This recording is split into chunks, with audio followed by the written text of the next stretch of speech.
In November 2025, a dossier written by former BBC journalist Michael Prescott to the BBC board was leaked by the Telegraph, a right-wing news outlet, leading to the resignation of two higher-ups in the BBC, as well as a lawsuit against the BBC brought on by Donald Trump after a BBC Panorama programme about the then upcoming 2024 US election spliced two separate statements of Trump's speech on the day of the January 6th riots.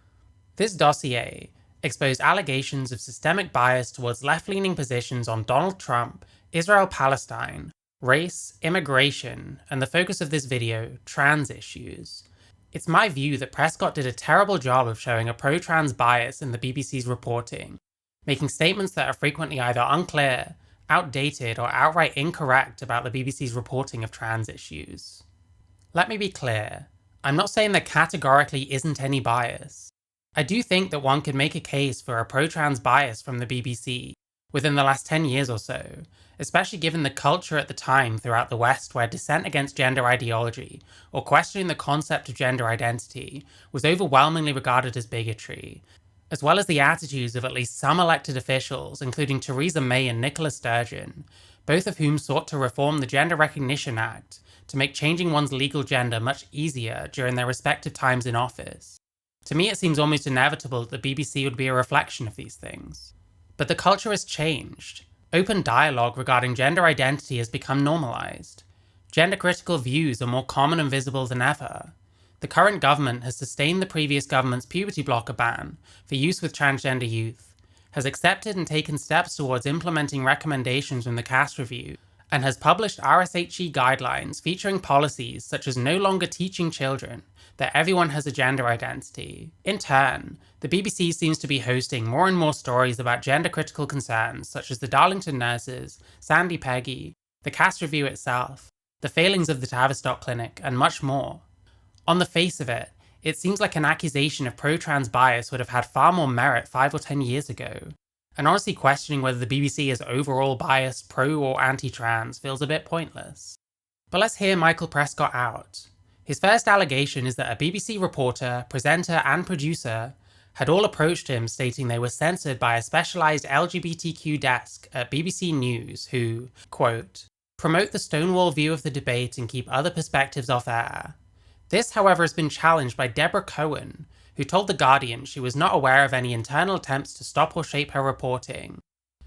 Deborah Cohen's work for the BBC in regards to trans issues includes co-authoring a piece in 2019 about several female detransitioners, contributing to several films created for Newsnight about the Tavistock Clinic scandal, alongside Time to Think author Hannah Barnes, who we'll get to, and a sole credit on a 2024 piece about clinical trials for puberty blockers used by transgender youth, currently the only way they can be accessed for that use in the UK.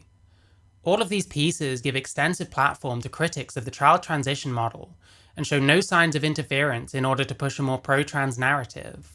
It's possible that some journalists have run into this issue of a specialised desk censoring certain stories, and I guess would need to await further evidence on this, as Prescott's memo doesn't give any, but apparently this wasn't an issue across the board.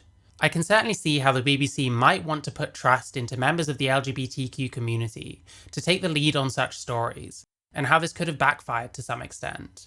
Again, what we'd be describing here would be a microcosm of a cultural issue that swept the Western world, and which will take time to correct from. Prescott goes on to state that stories raising difficult questions about the trans agenda were ignored, even if they had been widely taken up and discussed across other media outlets, and that there was a constant drip feed of one-sided stories, usually news features, celebrating the trans experience without adequate balance or objectivity. I'm going to be showing various examples of BBC stories that do in fact raise difficult questions about the quote trans agenda in response to the claims made in the trans portions of the memo, so I'll give one example for now. In 2024, Professor Lewis Appleby reviewed claims of a rise in child suicides since the puberty blocker ban on behalf of the government. Appleby found no evidence, and the BBC duly reported this. I'd say this raises some difficult questions for people who have thus far accepted the pro-trans narrative. Are trans activists lying about the suicide rate? Is transitioning young people as beneficial as been claimed? Are there problems with the data being used to claim transitioning young people reduces suicidality? Anyway, Keep this quote from the memo in mind, and ask yourself as I raise examples throughout, what further questions do these stories elicit regarding the so-called trans agenda? Read about the Maya Forstater case on the BBC, for example, and ask yourself what implications there are for free thought and free speech in a culture where the so-called trans agenda is pervasive. The first example he gives in evidence of the drip feed of one-sided stories is an article about a trans wrestler named Giselle Shaw, who most notably performed as part of Impact Wrestling, now TNA Wrestling's Knockout division, basically their female category. This article was derived from an interview with Shaw on the BBC's LGBT Sport podcast. I do question Prescott's framing of this example, stating the article glossed over how the wrestler, who was a biological male, had repeatedly won trophies by competing in women's competition, as if pro wrestling is comparable to actual sports competitions. Is the word competing even the right word to use when talking about pro wrestling? Pro wrestling is scripted, in case you're not aware. Shaw was not taking advantage of any physical edge she might have had on her female opponents. At worst, you could say she was given an opportunity that arguably should have gone to a female performer, and that such criticism should have been levied during the article or interview but wasn't. Frankly, this is a very strange example to lead off with. But hey, I'm sure if you were to assert that the LGBT Sport podcast has a pro-LGBT bias, no one would argue with you. It's also not like the BBC have altogether ignored the issue with trans women in women's sport. Not wrestling, actual sport.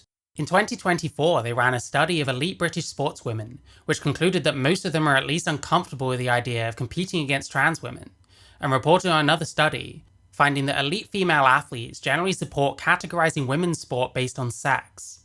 When they reported on Laurel Hubbard's inclusion in the Olympics, they platformed dissenting voices such as Belgian weightlifter Anna van Bellingen and advocacy group Save Women's Sport Australasia. Prescott does take a moment after this to highlight the work of the aforementioned Hannah Barnes, but not Deborah Cohen or Emily Maitlis or any number of other BBC contributors, but bizarrely claims her work might well now not be possible at the BBC. This seems very unlikely given the political climate around trans issues in 2020, when Barnes's Newsnight films aired, compared to where we are today. He concludes this with stating that Barnes ultimately left the BBC. Why did she leave the BBC? Her tweet announcing her decision doesn't shed much light, other than that she was offered an opportunity at the New Statesman that she felt she couldn't pass up. Meanwhile, returning a moment to the notion that the BBC was shutting down her side of the debate, she said this when interviewed by London School of Economics in 2023. And why the book? Well, we did 4 quite lengthy films at Newsnight and several articles, but I just knew so much more than we could ever air. I mean, absolutely not because we were blocked in any way, but there's only so much you can do. And I thought this was a story that needed to be told, and I thought that the stories of the young people and the clinicians, and certainly some clinicians really wanted that conversation to come out of the clinic and into broader society about what they felt the risks were here. So what is Prescott's point here? This is basically all we get for original criticisms raised by Prescott himself. Next we have a series of bullet points derived from David Grossman's report, examining the BBC's reporting on trans issues, which is conveniently not available to the public as far as I can see, but was brought to the Editorial Guidelines and Standards Committee in October 2024. I'm going to go through every bullet point other than those that are purely conjecture and so not worth tackling. Significant voices were too often missing from the BBC's coverage, including those who transitioned and regretted their decision, or those who had concerns about the process. The report couldn't find a single example in the review period that reflected the experience of detransitioners. First off, the review period is not defined.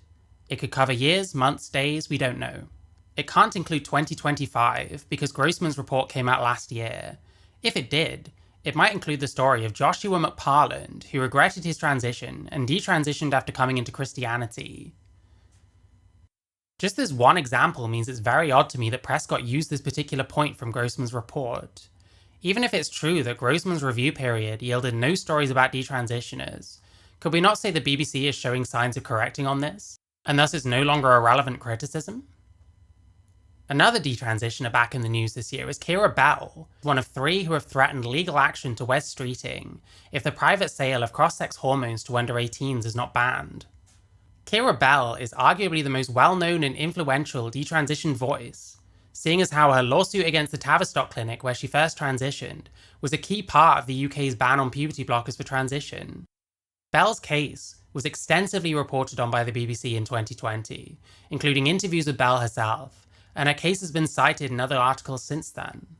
Other examples of detransitioners being platformed on the BBC include a Radio 4 File on 4 Investigates programme from 2019, a two-part documentary series, The Detransitioners, from 2020, and a BBC Radio Newcastle interview with a detransitioner named Richie Herron in 2022. It's hard to say why Grossman found no examples of detransition voices in his review, but perhaps a factor of his why is how small a percentage of the population detransition people are, and what a niche subject this is. If the BBC were indeed avoiding coverage of detransition voices, it seems like they're correcting on this, so I'm unsure why it's been included as evidence of an overall pro-trans bias in Prescott's memo in 2025. There were more stories about the waiting times of people to receive care than examining the quality of the care itself. Stories that raise concerns about the quality or safety of care given to gender-questioning children and adults receive little or no coverage. It's true that there are quite a number of BBC articles about the waiting times at gender identity clinics. A simple Google search confirms this right off the bat. There's really no getting around that it's a significant issue that many trans people in the UK struggle with, so it makes sense that there will be reporting on this. This particular bullet point might well be true. I don't think it's important enough to track down every single article that could fulfill each category, so I can see which has more news coverage. When we talk about examining the quality of trans healthcare, especially that of children, there are two huge cases to consider. The Tavistock Clinic scandal, as we know, was investigated by BBC journalists such as Hannah Barnes, Deborah Cohen and Emily Maitlis. Meanwhile, the Cass review has been covered extensively, and Hilary Cass herself has been platformed repeatedly on the BBC. The BBC has also run quite a number of stories dating back to at least 2017 on the controversial Gender GP and its scandal-ridden founders, Michael and Helen Webberley, detailing inappropriate provision of gender-affirming care to children. I'd argue there are actually quite a number of BBC articles over the years that in some way examine the quality of gender-affirming care, or platform those doing so, seeing as how criticism of the nitty-gritty of trans healthcare is more likely to come from healthcare experts and journalists, and these stories at the very least invite the reader to question whether it's the right thing to do. This is another point I find bizarre. It also noted a surprisingly high number of stories about drag queens, considering it is such a niche group of people. Drag queens and trans people are two different things. Drag has exploded in popularity since RuPaul's Drag Race started airing, and some of these contestants become celebrities. There were drag queens at the Paris Olympics opening ceremony. Drag has become a huge and controversial talking point, especially in the USA, what with the rise of drag children's events. Is drag really that niche anymore? In March 2024, there was widespread media coverage of leaked documents from the World Professional Association for Transgender Health, which raised concerns about the quality of care given to gender-distressed children. It was picked up by the Mail, Economist, Observer, Washington Post, The Times and others, but not by the BBC. Let me be clear, I do not like or support WPATH. I've read through the leaks and there's some shocking material in there for sure. However, how relevant were the WPATH files, or WPATH themselves, to the UK by this time?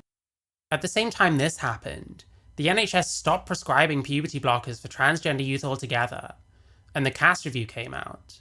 I would think these things are much more relevant to the UK, so it makes sense to me that the BBC would prioritise these over the WPATH leaks, which, while revealing, were not ultimately all that consequential. There was also scant coverage of biological women campaigning to exclude biological men from sensitive spaces. The BBC failed to cover the story of Darlington nurses who took their employer to court for allowing their changing room to be used by biological males. This story was covered extensively by other news outlets including Sky News and GB News. From what I can tell, the BBC did not cover the story of the Darlington nurses in 2024. Therefore, assuming this was from Grossman's report, he has a point. Maybe they should have aired stories about this sooner. However, where the case has gone to tribunal this year, the BBC has covered it extensively. The case of Maria Kelly in Edinburgh, who filed legal action against her employer Leonardo UK for allowing male people to use the women's bathroom, also went to tribunal this year and has been covered by the BBC. Finally, the Sandy Peggy case has also seen widespread coverage, so at best, Prescott is repeating a somewhat legitimate complaint from Grossman. but the BBC has improved on this aspect in 2025, whether in response to Grossman or because of the timing of the tribunals, to the point where I'm wondering why use this point. Similarly, there was no coverage of claims biological male police and prison officers were being allowed to conduct strip searches on women and girls. This seems to be true. The BBC reporting on the Supreme Court ruling, then the British Transport Police and Police Scotland's subsequent guidance have touched on that police searches will now be conducted by people of the same sex as the person being searched. So that point does seem moot post-Supreme Court ruling. Again, this looks like a fair point raised in Grossman's review that is now outdated. The report warned that the phrase assigned at birth in relation to biological sex was appearing frequently in coverage, despite being advised against in guidelines. I don't like the terminology assigned at birth. It's supposed to refer to people with an intersex condition who may have had corrective surgery by the doctor to resemble which sex the doctor thinks they are supposed to be. In the overwhelmingly vast majority of cases, sex is observed correctly at birth by checking the genitalia. I'm prepared to accept this is still being used, but it's important to remember how normalized terminology like this has become. This might be a fair point, but has very limited scope when establishing the BBC has an overarching pro-trans bias. The report noted concerns with how the debate about the cast review was framed on Newsnight. The view of a doctor critical of the Tavistock Clinic were balanced with those of a trans woman who said she had received excellent care. The report pointed out that if Newsnight was covering concerns about a maternity unit, it would not seek to provide balance by interviewing a mother who was unhappy with her care. I'm almost wondering if suddenly the author of this point is now saying the lack of bias towards gender-critical position is a bad thing. I'm not really sure what the problem is here, and the last sentence is conjecture. Following these bullet points, Prescott rehashes another of Grossman's criticisms, that being that the new style guide states that for most people, their gender identity and sex are the same. He suggested adding a caveat that some reject the notion of a gender identity, and Prescott asserts there has not been an update since Grossman's report. However, when I check the style guide for gender and sex, it states under gender identity, we should be aware that the concept of a gender identity is contested by some. To me, it looks like Prescott is either wrong here, or it's been updated since the memo was leaked. Next we have, David Grossman's findings highlight a cultural problem across the BBC, that too many staff have never considered the idea of a gender identity to be spurious or offensive to many people. This is very believable. It's indicative of the broader culture for a long time, a culture we're still slowly seeing our way out of. When you look at the BBC's reporting this year, it reflects a change away from sweeping any difference of opinion on trans issues under the rug. We get some mentions of crime articles about trans people, one about Lexi Secker where it's claimed he was referred to as transgender woman, but that his male sex wasn't mentioned.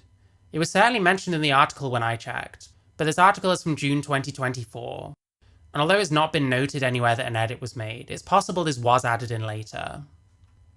This concludes the points cribbed from David Grossman's report, and to be honest, I'm not blown away. I'm not able to read the original, but it sounded like David Grossman had at least some fair points.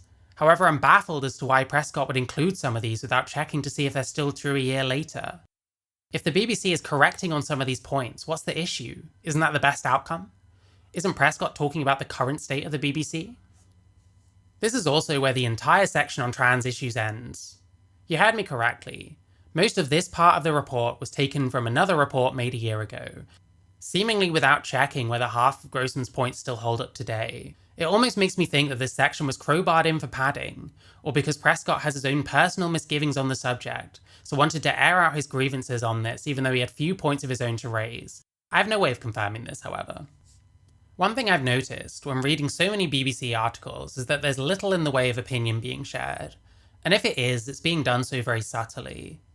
Their style tends to be quite dry, and stating the facts, and representing different points of view whether possible, so the reader can make up their own mind, which personally I appreciate, and is why I actually tend to favour the BBC's reporting over other outlets. I wonder if there's a point to which critics of the BBC want them to say, this is bad, about the things that they think are bad, when that just isn't really their style. As for the Telegraph, who leaked the memo and have been running story after story about this supposed bias scandal, their viewer base have a vested interest in criticism of the BBC, as largely they resent the licence fee, especially when the BBC doesn't share stories reflecting their opinions. The BBC is a competitor to the Telegraph, so they have a clear interest in wanting to discredit the BBC as much as possible. It's very difficult to not see the Telegraph's use of this memo as a cynical hit job, with other right-leaning outlets and trans-skeptical influencers reliably jumping on board. But we know in people like Helen Joyce, part of Sex Matters, the campaign for women's rights, never once interviewed on the BBC. They kept putting it no interest whatsoever. Today, we hear from the human rights charity Sex Matters. Helen Joyce is the Director of Advocacy at Sex Matters. Welcome to Woman's Hour. It's lovely to be on. Never once interviewed on the BBC. Helen Joyce. Never once interviewed on the BBC. It's lovely to be on. And finally, according to the Good Law Project, 70% of trans people they polled consider the BBC hostile. So somehow the BBC is simultaneously biased towards and hostile against trans people. Maybe this is a sign they're doing something right. Like I said, I'm not even saying that there isn't any institutional bias in the BBC towards gender ideology. There is evidence of wide-ranging institutional capture across the West, where postmodern ideas about gender identity come up through academia and filter into institutions via HR policies, in many cases designed to appease the likes of Stonewall and appeal to people's good natures. Younger journalists have likely not long left universities where these ideas are encouraged. Some level of bias seems almost inevitable. But that doesn't mean we should support or trust a right-wing media smear campaign based on an extremely poor attempt at demonstrating this bias in order to foster general distrust of, quite frankly, one of the least biased and most impartial news outlets available to us. The difference with the BBC is that they are accountable to the government and the public to a greater degree than any privately owned mainstream media outlet, and even more so compared to alternative media sources who can pretty much spout whatever they want. To me, that's why it's important the BBC exists the way it does. My impression through looking into all of this is that it's headed in the right direction in terms of how it reports on trans issues. My hope is that it continues this way. Thank you for watching. Please consider liking and subscribing if you enjoyed this video. As always, let me know what you think in the comments.